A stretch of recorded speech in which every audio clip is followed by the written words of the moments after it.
really well to what he's playing against. But the big question for the first round is who won the mind games with the blind pick? Because you blindly pick your first deck, and AKAwonder selected Paladin, where SilverName actually got his Patron Warrior. So who has a better matchup here? It's interesting. Normally you'd say by far and away Patron has the advantage in this matchup, but like we said, it's a twist on Patron. There are extra cards in there that aren't going to help him out. He seems to have targeted his lineup more at control, maybe looking at forcing something like Reno Lock out of the tournament, for example, with his sort of Malagos Lock instead of, Malagos Rogue instead of Oil Rogue, the extra anti-control tech with the Worgens in the Patron deck.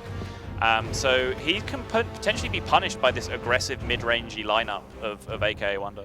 Possibly, but if he actually gets, well, he has Whirlwind. If he gets the Patrons, he might actually put Paladin in a position where Paladin is without the board and can't really do anything, because is AKAwonder even playing Consecration? Like, a lot of people did cut it. I do remember he played Divine Favor in his list, but I'm not sure if he plays Consecration at all. I think we saw Consecration from his opponent in the semifinals, but not in AKAwonder's list. No, I don't think it's in his list. The one thing that fascinates me about this Patron list is it's very combo orientated. It's going back to its combo roots. It's got draw potential, you know, it's got the Gnomish Inventors, it's got the shield blocks, and then it relies on a very different combo overall. But yeah, I really enjoy that part, that kind of style of Patron that we're seeing today. Absolutely, it's really exciting to see it in the final as well, because a lot of people said this version is not stable. Like, Patron with the mid-rangey creatures like Floating Berserkers and Piloted Shredders is really cool, because you don't really rely on the Patron combo, you rely on just minions, and Patron is there to fill the curve and to have something that is just unanswerable by many decks. But then, like, you take the consistency out of that version, you put a bit more draw, and you put another combo inside with the Worgen, and he's now in the final. He made it. Yeah, it's crazy to see these kind of off-the-wall decks come this far. I mean, I'm still waiting to get this opportunity to talk to him to find out about those Yetis, but more pressing matters right now. He's able to deal with the Knife Juggler. But again, this is the kind of turn where a regular Patron deck would be developing perhaps a Frothing Berserker, perhaps a Acolyte of Pain, because they have these more minions in the deck. So the fact that he just has to kind of passively shield block this turn goes some way to illustrate the point that he's not playing a list that is as strong against this deck as it should be with the standard version.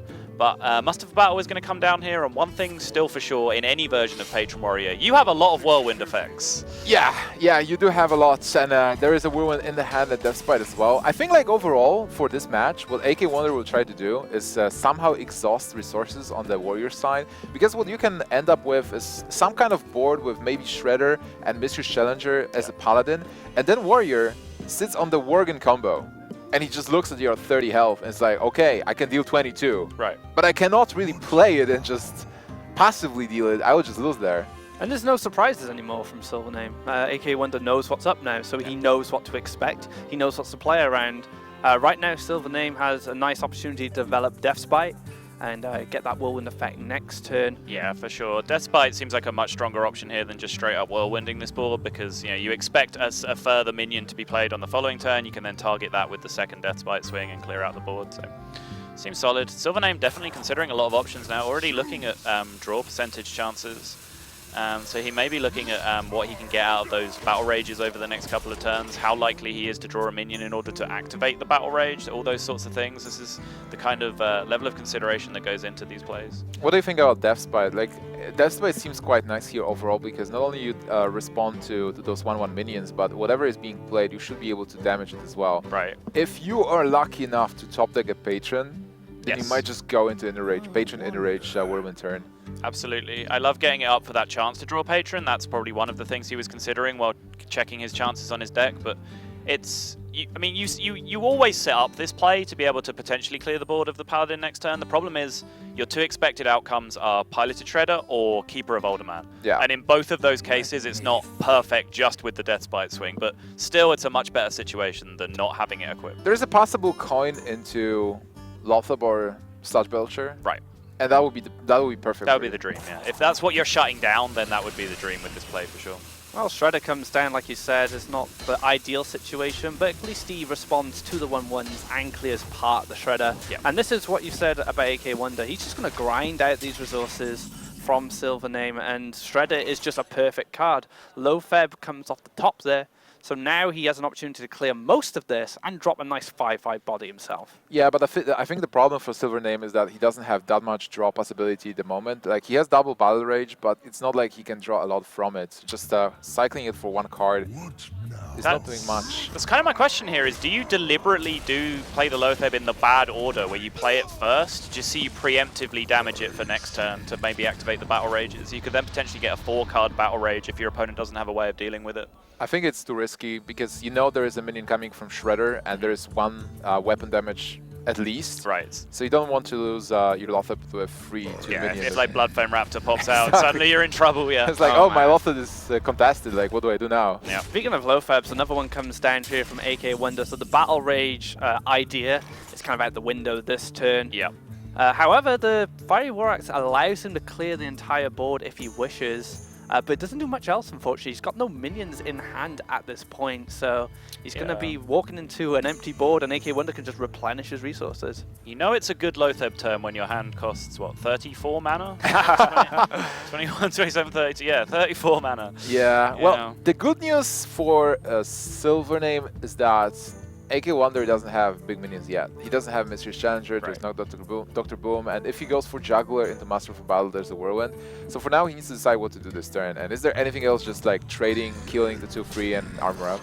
I don't see anything else. Maybe he considered a value trade to keep the Lotheb on the board, but there's just no merit to it because you're equipping the War Axe anyway to deal with that 2/3. So just ends up being the straightforward, obvious play, and that was a huge Lotheb for him. Just essentially made him pass turn, but an equally just strong draw with the Fiery War Axe, so that he at least had something to do that turn. Yeah. Right? And now AKAwonder can develop the Muster for Battle, and then he can coin out Minibot if he wants as well, and he develops a threatening board. The War Axe does deal with the Knife Juggler, but look how much damage it's already done on its own. So this is looking pretty worrying for SilverName. He does have ways to kind of clear most of it, but this is what he's doing. AKAwonder's just putting constant pressure on and hoping SilverName runs out of answers. Yeah. Chooses to muster first and then attack afterwards to play around Harrison Jones Kappa. It's a legitimate consideration sometimes. It's obviously not. I'm sure that is just missequencing from AKAwonder's part. You know, this is a big occasion for him, of course. Tiny little mistake, but he could have one extra charge on that weapon right now. But sometimes it is actually correct to play around Harrison Jones like that. Absolutely, it makes sense. So here SilverName is just trying. Oh, he's slowly picking the combo parts, but it might not be enough. It's like you said earlier, he's at a health total where the walking combo just doesn't mean anything.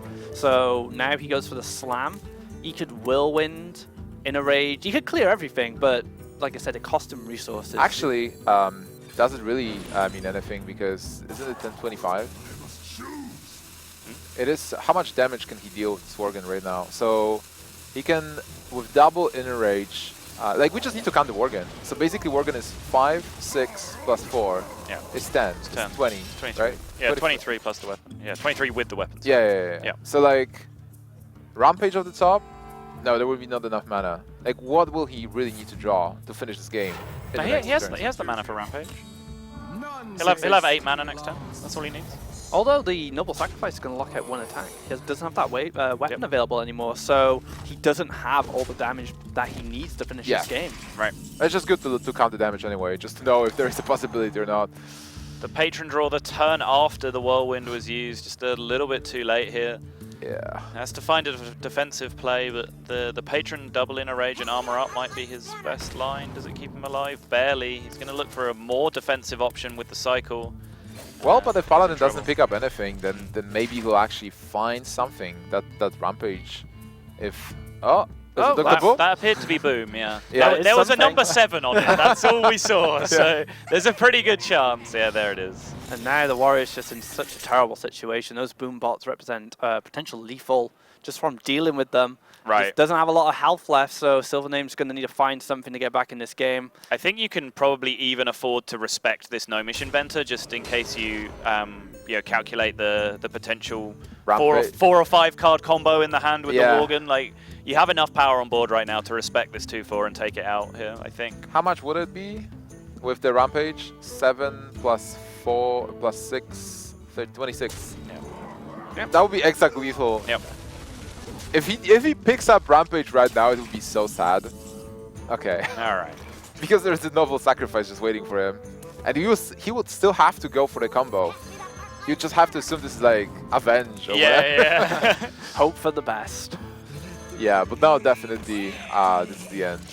Yeah, nothing. Yeah, that tiny little 1-3 taunt is not going to put up a great deal of work here against this board. Especially with the owl. Wow, the BM owl. Yeah, What the hell? because the owl is also SilverName's mascot. Yeah, that's very like true. Yeah. Using his own mascot like- against him. Exactly, Mind right? The mind games. So AKAwonder takes the first game here with the Secret Paladin. The Secret Paladin has been the deck that has saved his life with these reverse sweeps. He's always gone to the Paladin last, and it's just stomped his opponent. So him playing it first is an interesting decision. Maybe he just sick of having to reverse sweep everyone. Right, I thought, right, I'll get a win now. Just get it out of the way, yeah. I mean, Makes sense. like you said, every Paladin win has been a stomp, that one included. So Yeah. it might just be, you know, we talked, he was a little bit nervous, a little bit emotional about the situation. So he's like, okay, my Paladin deck's been performing. I'm just going to sit down. I'm going to play Paladin. I'm going to feel fun. comfortable, and we're going to go 1-0 up. Makes sense, but on the other hand, I've seen SilverName just losing every first game with that warrior deck. I don't know, like honestly, guys, he's losing every first game with that warrior deck, and then he actually comes back with it, and then climbs up into a 3-1 win. Yeah. Yeah, So- so a couple of his decks have looked a little bit suspect, but they've just done enough at the end just to pull them through. It could be worse. He could have brought Face Shaman to the tournament, for example. the one in 5 deck in this tournament where the only win is the Face Shaman mirror, where it actually had to win. That is so sad. Hopefully Yeah. Blizzard is taking notes on Shaman improvements for the next expansion. What, face shaman improvements? Well, Shaman overall, you know, like Yeah. I remember mid-range Shaman, but that was so long ago that healing totem was actually healing the hero back in the day. I remember the old Those were the Argent days. Crusader, double Argent Crusader, double Fire Elemental Shaman back in the day mid-range. That was my favorite version. Pressure. There is so much pressure on AKAwonder, and he might or may just crack under it because he wants this title so bad Yes. that I wonder if it will affect him at some point. It's very possible. What's working in his favor is that just naturally the style of the decks, he has the aggressive mid-rangey style lineup. So he gets that kind of comfort zone feeling where he's playing the minions and asking the questions, and just naturally when those matchups come in, it's the person that's against the mid-range that feels a bit more uncomfortable because they're scrapping for answers all the time. So he has the potential to just stay in this groove and just hit the rhythm and just stick with the mid-range style. And if he can curve that through, then he should start to feel very comfortable if he hasn't already. It's when he hits his first speed bump, like how's he going to react to that when he gets the first setback? Definitely. And now we're gonna see his Zoo deck versus the Warrior. And this is his trusty Zoo deck, but at one point in this tournament, he was actually losing with it badly, like starting with 0-2 with that Zoo. So we'll see if the Zoo will actually fail him here, or is he going to climb into 2-0 lead on the back of it. Well, yeah. hopefully he finds a win with this. I think it would be good for his morale because he's struggled with it in the tournament already. So if he gets a win with the Zoo, he might feel a little bit better having that Druid in the back then to kind of finish off the series with him. But yeah, the Warlock is the deck that he struggled with the most, and maybe you've mentioned before he's kind of a specialist of Zoo as well. Yes. So that must be a bit hard on him. A lot of pressure to do well with this deck. So Aqua, what do you think about this matchup overall? Like, you know both decks by now. Well, the Worgen version I've never actually played myself. However, I think if AKAwonder can establish enough pressure that the Warrior doesn't get a good Patron turn off to kind of respond to it, he'll probably win this. But Patrons just murder Zoo in the right situation. I think again, it's those extra cards that you have that are in place of some things like Frothing Berserker and maybe the second Unstable Ghoul. I'm not exactly sure what his list is made up of that can come back to bite you. But if you look at SilverName's draw here, this is an opening hand you'd be happy to have with a pure Patron deck against Zoo. So he's in a pretty comfortable position here, I would say. You did accent pure. Are you like some patron purist now? Bring back Yes. Warsong! Yes, He is! yes, I literally am. He loves it. Yeah. The Brotherhood of Patron. We still believe that Warsong will get unnerved at some point. Bring back Warsong Commander Sign Bible the Thumb. petition. Yeah. But yeah, I do absolutely agree. This hand is disgusting if you're a Zoo player. You expect no of those cards in the Warrior hand. You've just got everything you need. The weapons, the card draw, the minions. It's just, like you said, it's kind of like a perfect draw for the situation. Yeah. The only thing that makes it more perfect or continue to be perfect is if Grim Patron itself appears in the next 1 or 2 turns. That would really be the dream as the Patron player in this matchup. But the Acolyte of Pain here is interesting. He could have gone right ahead and just coined into the Deathbite there, attacked into the Imp Gang boss, and set up a really good swing with the Deathbite next turn, potentially. But he's going to go ahead and try and just get a greedy double card draw from the Acolyte here, but you're playing against Zoo. You expect them at this point to have a buff card in their hand, and any buff card that raises attack stats, any single one of them will deal with the Acolyte this turn. And there he is. The Dark Iron Dwarf deals with it, and he only gets 1 card, so it doesn't get the value he was looking for from that Acolyte. I wonder if he was aiming for something like Defender Vargas and wanting the Imp Gang boss to attack into Acolyte of Pain. Like he draws 1 card, but then he can Deathbite the Imp Gang boss afterwards because it has taunt now, and then position himself a bit better, or like maybe just execute. I mean, this worked out nicely for him, right? If he's expecting Dark Iron Dwarf to come down, he just ended up with a really nice first target for his Deathbite swing. Definitely. So, yeah. Okay, so well, Deathbite can deal easily with the rest of the minions for the next turn. As a Zoo player, what do you do now? You know Deathbite is there. If you just go Defender Vargas... Yeah, the Argus seems pretty nice, because you protect the spider at least, right? I think you Argus just the creepers here. Yeah, or can you just go for Knife Juggler into Void Walker and just go face? Yeah, I mean, that's fine too. Like, the important thing is to play a taunt that prevents your Imp Gang boss from being hit this turn. It doesn't matter which way you do that. Yeah, I mean, this works fine too. So now he has to run the Deathbite into a 1-drop, which never feels great as a Patron. And if he does go for that play, he does spawn an extra Imp as well. So he's just putting more pressure on himself by spawning extra minions, and he just doesn't get the value he'd want from it. Yeah, Deathbite's such a destructive card against Zoo that you really do have to make the Warriors' life as awkward as possible. Like, make them have to do something extra to get the nice clear. And this is it. The Execute is something extra. Yeah. That Execute be saved for, say, a Doomguard, you know, a big low-feb after it's had its effect, or one thing we've been seeing from AKAwonder, the Void Terrors. Yes. Yeah, Void Terrors are there in the deck as well, but like after executing the Haunted Creeper, it doesn't feature.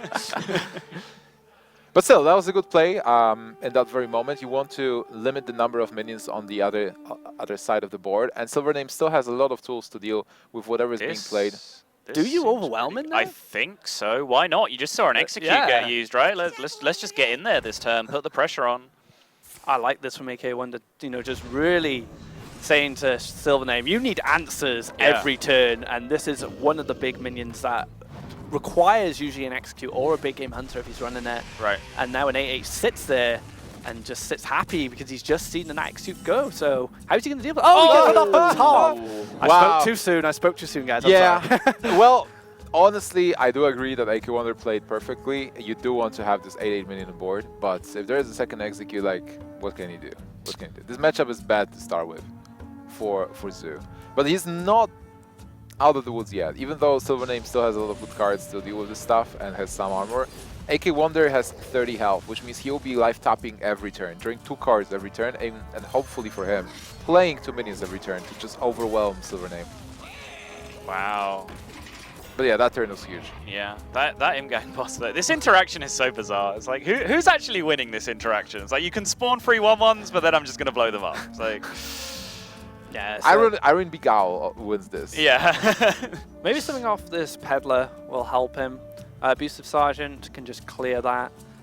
Unstable Ghoul, sorry. But yeah, it just locks out that Implosion, which is a very good card for those Zoo to get back into the game with minions. I think you're better off tapping first before the Peddler, because one of your best options from Peddler here theoretically would be Abusive Sergeant, which actually isn't that good in the first place because it's an unstable Ghoul. If you tap, you have double Doomguard that you can hit, that you can use just to trade with that. You've seen double Execute being used. Whoa! Implosion into it. Oh, he gets the number 3 as well. Okay. World's greatest implosion. Can we get a Corsair here? Corsair? Corsair would be fantastic. Oh, it's Abusive Sergeant. Nice. Oh, okay. Well... Yeah, really interesting line there. I think I would have personally gone for the tap to see what I drew, because with both Executes gone, just trading into the 1/3 with the Doomguard there just seems pretty threatening, be able to push the Imp Gang boss through the face. But on the other hand, like, versus this kind of warrior, there's not many opportunities to use Implosion overall. Sure. Because, like, if there's a patron, you will not really Implosion patron if you miss. Right. And then there are still whirlwind effects. I think, like, he used it quite well. For like, a card for a card, and even got 1 Imp plus value from them. the effect.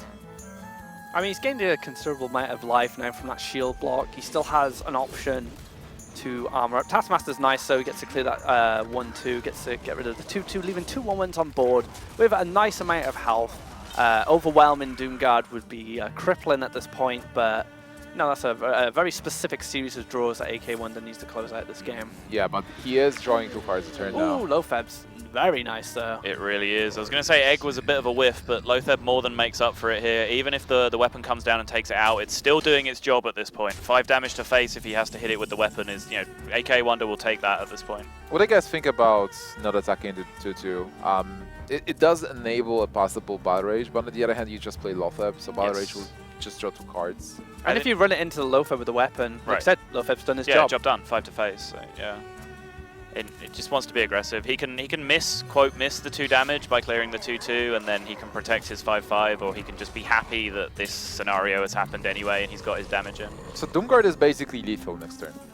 Doomguard is lethal no matter what here, yes. Is it just worth playing the Inventor? Is there any way you can't play around any lethal draws here?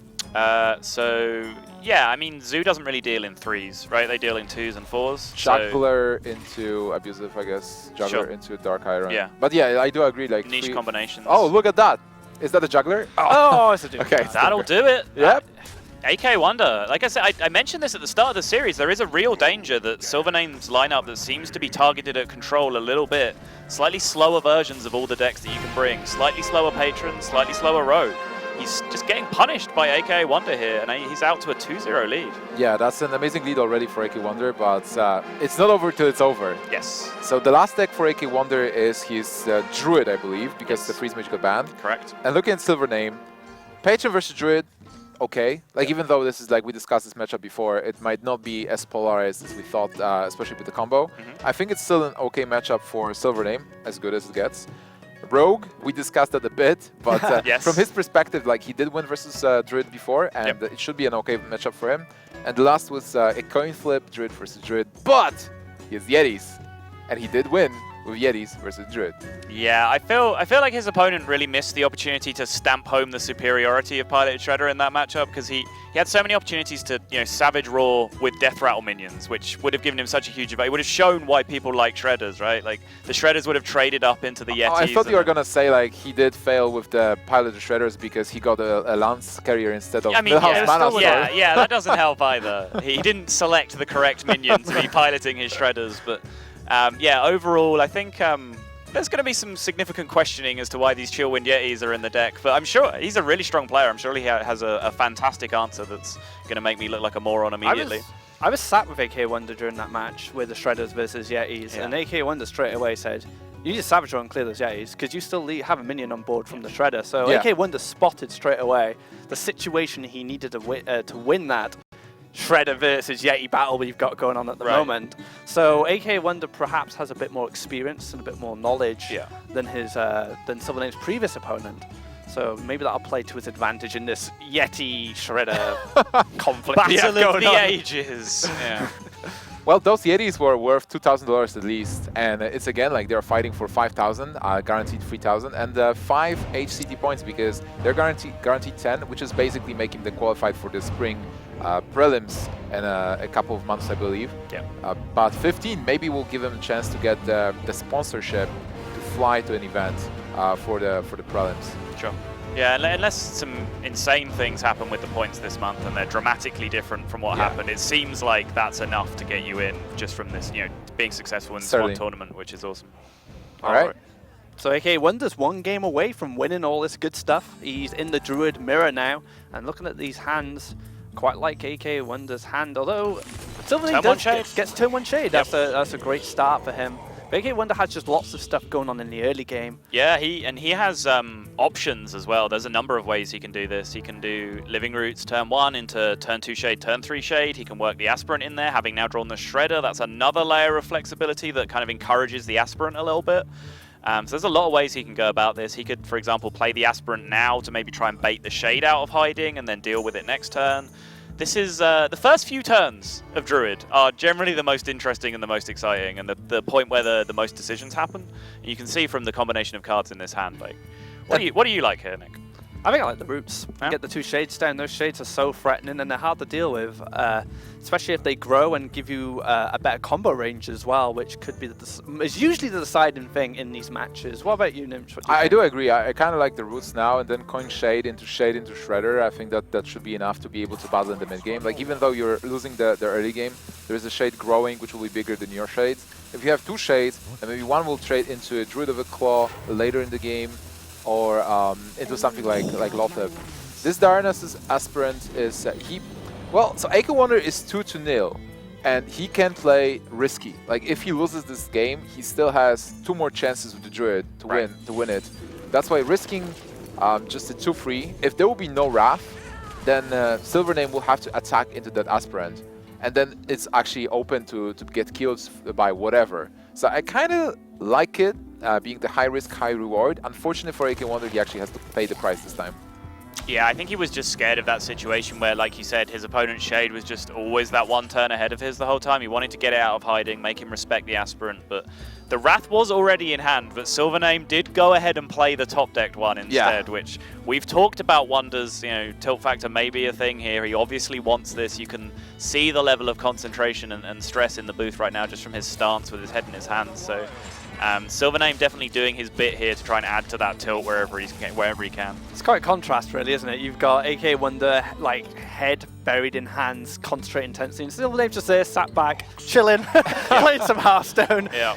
In a very kind of intense atmosphere for these 2 players, but SilverName seems to be the cooler one at the moment, at least on the physical side. It's actually really interesting because it might have something to do with the nationality as well. Like SilverName being from Russia, I believe, right? So they mostly have a really cool approach to the game. They don't get stressed. They just get down to business with the games. And then AKAwonder being from Spain, where a lot of people are just emotional and cheerful. Yes. So he is overwhelmed by emotions there, but he is still a deadly machine that's facing SilverName right here. Yeah, and SilverName not picking up anything else to do until this Druid of the Claw that could potentially come down this turn has come to sting him a little bit, yeah. Yeti! Bro, Chill and Yeti, where were you last turn? Shredder would have been there. Shredder would have been there. Where were you? Oh, you don't like the Chill and Yeti, come on. I'm not a fan, no. Not yet, unless they actually win the tournament. Yeah. Then you will try them. You will have to try them solo. Hey, I'll try it out. I'm kind of obligated to. He'll right? try it. He doesn't promise you he'll like it. Yeah. Hey, I'm not claiming to be a Pilot Shredder fan. Let's get that out there right now. But I do like winning. That's a point. Yeah. All right. That's why you like patrons. Yes. So AKAwonder picks up Innovate here. Dr. Boom is in hand. Is there anything else you can do that is better than Innovate Dr. Boom at this point? Yeah, the question of do I or do I not play Dr. Boom on turn 7 is usually quite simple. When you scale that back to turn 5, it becomes a lot more appealing. Yeah, the only question maybe that you can ask where you have Dr. Boom in hand is that if he has a Big Game Hunter, right? Am I behind? And is there an alternative to innovate something else that is not targetable by Big Game Hunter? But he didn't really have a great alternative there, so Dr. Boom is absolutely massive. And you were saying earlier, Aspirant trying to get that shade to come out. Well, Dr. Boom might get that shade to come out if he wants to trade. Yeah. Doomsayer boys? Nope. No. But I like how he went for the Doomsayer. He did have the option just to Wrath swipe the Boom itself, just to get rid of the 7/7. But he chose to open up the Shredder first, which is kind of interesting. He can still attack with the 7/7 to 7/7. Yep. I think that's maybe his plan. Try and get the shade to soak up some bombs first. It doesn't. And now this Druid Claw can be cleaned up very nicely from AKAwonder's side. Yeah, that swing on the board from the Innovate Dr. Boom. It was that 7/7 has been pulled out of hiding and now it's been taken off the board. You know, it got some work done. 3 mana, or essentially 1 mana's worth of tempo, as was traded up into 5 mana's worth of tempo, which was a 7 drop because Druid is fun. Yeah, Druid can cheat that way a bit. Yeah. So right now, AKAwonder is actually having initiative with a really nice shade and all those minions, and he still has. Oh, he even goes for the attack. Yeah. He feels like, yeah, this is the moment where you can all respond to my shade on board. But turn 7, right? If you disrupt them to have to react to your shade, you consider that a win, right? What you just don't want. You don't want him slamming Boom of his own here. If he does slam Boom, at least you've punished him for it slightly by getting that extra face damage. And 11 damage overall with shade. And you get extra damage with the shade next turn. Then you, like I said, you're trying to make him force a swipe and not play kind of the optimal 7 drop. Here he can Druid of the Claw charge if he feels it's a huge threat. I think he might go for that because you don't want to leave that shade around, but this feels bad, you know, have the wild growth after. It does kind of speed things up on the mana for him, but he just leaves a 2/4. Is that really that bad? I mean, it's still initiative. It still lets AKAwonder be the guy asking the questions here, and it's going to ask the question very soon of whether that Ancient of Lore can afford to draw cards. I'm sure it will end up drawing cards because the healing play is so passive, but it's a lot of pressure to come down here. I really like this. I was just thinking, do you wrap your own guy to try and draw something better? Fine Thorson. Sure, yeah, that's fair enough. Fine. Yeah, Thorson is fine, especially because AKAwonder at the moment has that initiative, so he wants more cards. He doesn't. If somehow there is Ancient of Lore drawing cards that can deal with this 2/4 because of Innervate maybe into something, you'll be in a position where you might actually get outvalued. And if the second druid is actually escaping your combo range, you might end up with just combo in your hand and never find lethal where there are minions. That's why AKAwonder recognizes that and he wants to replenish his hand a bit with the Wrath. Oh, yeah, he could come down here with the Innovate. Yeah. But he's Innervate Yeti. Innovate Yeti. What year is this? 2013, apparently. Yeah. Yeti is back. The interesting question to me here is how do you react to that play from AKAwonder as SilverName? When you wrath your own minion like that, do you get the read he has one combo piece in hand and he's really fishing for the second one, or do you get the read that his hand's really bad and he just wants to cycle at all costs? Oh, wow. Ancient of Lore off the top there. Oh Now we my can God. find a Savage Draw and potentially close out this game. Does he get it? He doesn't get it. Well, but he's close. Yeah, So he's that's really not bad. close. Like, he's in a situation where he might not even need the Savage Roar. He still has, like, how much mana will he have? 9 mana next 9 turn. mana, yeah. So not there yet to swipe and force, but force alone is doing damage. And if even all the minions are cleared, you still have to start healing up as SilverName because you know that magical 14 is not enough. Right. This hand from AKAwonder is pretty much the perfect balance. If his minions get cleared, he has more minions to refill, strong, solid minions, and if he needs to push through the last points of damage, he has that as well. So he has a really, really nice balanced hand to be able to clutch this out, and it's starting to look like this might be his moment unless SilverName can come up with something quite spectacular here. Definitely, something like a Force of Nature into Savage Roar, Innervate Savage Roar. Like, AKAwonder might be thinking about it. Am I dead? Yeah. Just like that. Is this it? But yeah, the flexibility of AKAwonder's hand is incredible. You even have Azure Drake swipe, even if he just fancies clearing something. On the other hand, what can SilverName do, really? Do you just have to go for the clear and hope for the trade best? the 5/5s, yeah. It's not great. I mean, yeah, sorry, trade the forces into here. You can use Keeper as well if you want, or you can use Living Roots to snipe down the last point. So he may just go ahead and decide that Yeti's the play here, yeah. Yeah, he's still dead to combo, so it doesn't matter if he Right. deals this 2/4 or not. And This is is there a Savage Roar? Moment. Yes! He got it! AKAwonder knows it! The man who's been so hungry for this win finally gets his first major. Yeah, after so many top 8s, AKAwonder on the back of the Force of Nature, Savage Roar and minion attacks, he's taking his first title and becomes the ESL Legendary Series champion.